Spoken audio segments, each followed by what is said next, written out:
Assalamualaikum warahmatullahi wabarakatuh. Salam sejahtera, Om Swastiastu, Namo Buddhaya, salam kebajikan.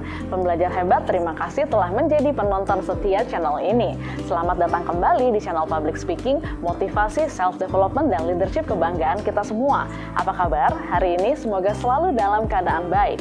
Topik kita kali ini sangat menarik karena merupakan salah satu cara untuk meningkatkan mindset dan kualitas hidup Anda secara signifikan. Tapi sebelum saya mulai sharing, silahkan untuk like, subscribe, dan aktifkan loncengnya sebagai bentuk dukungan Anda untuk bertumbuhnya channel ini. Terima kasih.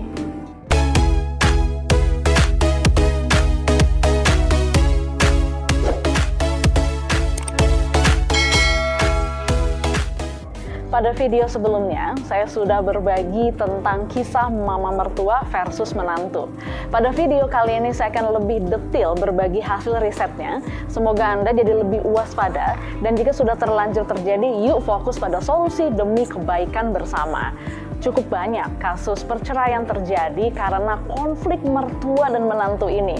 Tentunya hal ini tidak kita harapkan. Semua pernikahan inginnya bahagia, apalagi jika sudah menghadirkan anak-anak. Itu adalah tanggung jawab yang sangat besar. Survei menunjukkan mayoritas istri mengaku sempat kesulitan menjalin hubungan baik dengan mertua. Rupanya ketidakcocokan sifat dan prinsip jadi alasan konflik utama antara menantu dan mertua.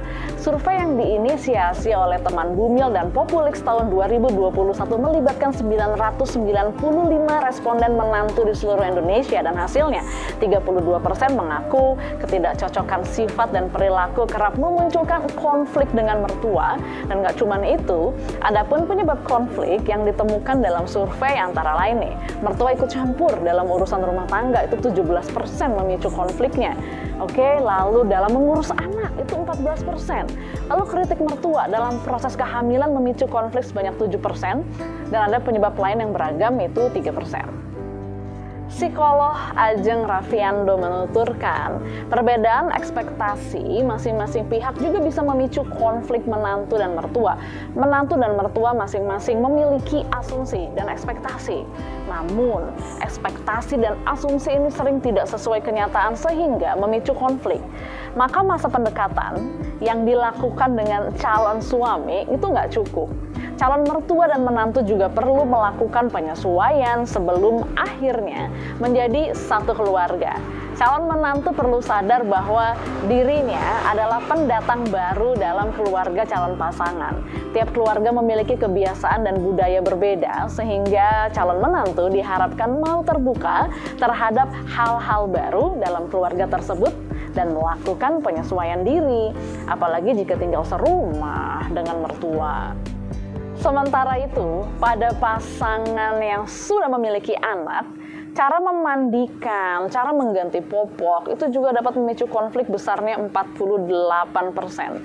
Ya, terus pola makan anak, pola tidur anak 35%, waktu tidur dan waktu bermain itu 17%. Dan seputar masa depan anak 8%, seputar anak-anak bermain gadget memicu konflik 12%. Nah, diskusi ini penting untuk menjaga harmonisasi hubungan mertua dan menantu. Hindari saling menyakiti, ya. Lalu cobalah dipertimbangkan terlebih dahulu. Oke, dipikir-pikir. Coba di sisi lain, terlalu banyak ikut campur parenting anaknya seorang menantu itu kan juga dapat memicu konflik. Jadi, dua-duanya harus sama-sama bijak. Mohon maaf, pembelajar hebat semua, jika kita lihat hasil riset, konflik-konflik itu muncul dari hal yang sebenarnya tidak terlalu prinsip. Urusan cara memandikan anak, ganti popok anak, jam main anak, jangan-jangan nanti cara goreng tempe tahu aja jadi masalah dan menguras energi untuk berkonflik. Saya nggak bilang hal ini sepele sih, tapi ya juga bukan sesuatu yang harusnya membuang energi kamu untuk baku hantam hingga akhirnya menimbulkan konflik yang tidak berkesudahan. Ini bukan soal nyawa ataupun hidup mati manusia. Tidak ada prinsip-prinsip banget kan dalam hal ini. So please stop, gak worth it banget. Dan di antara rasa sedih, miris, dan mau ketawa, saya cuma mau bilang semoga semua pihak itu tersadarkan. Mari gunakan akal sehat, pakai logika kamu. Kamu yang muda, mohon ambil inisiatif untuk menurunkan ego lebih dulu. Semua pihak mohon bisa menahan diri.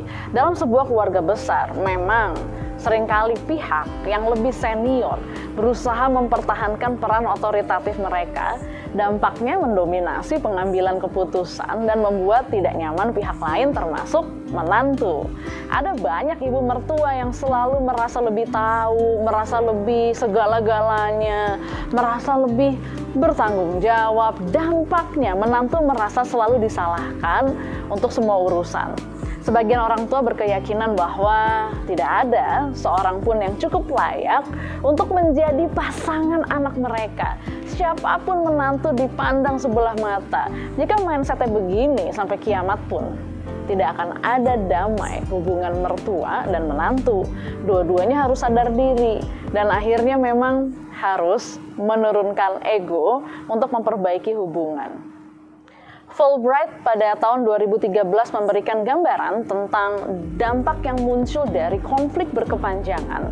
Terlepas dari apapun dan siapapun yang menyebabkan konflik, menantu perempuan melaporkan mengalami stres jangka panjang.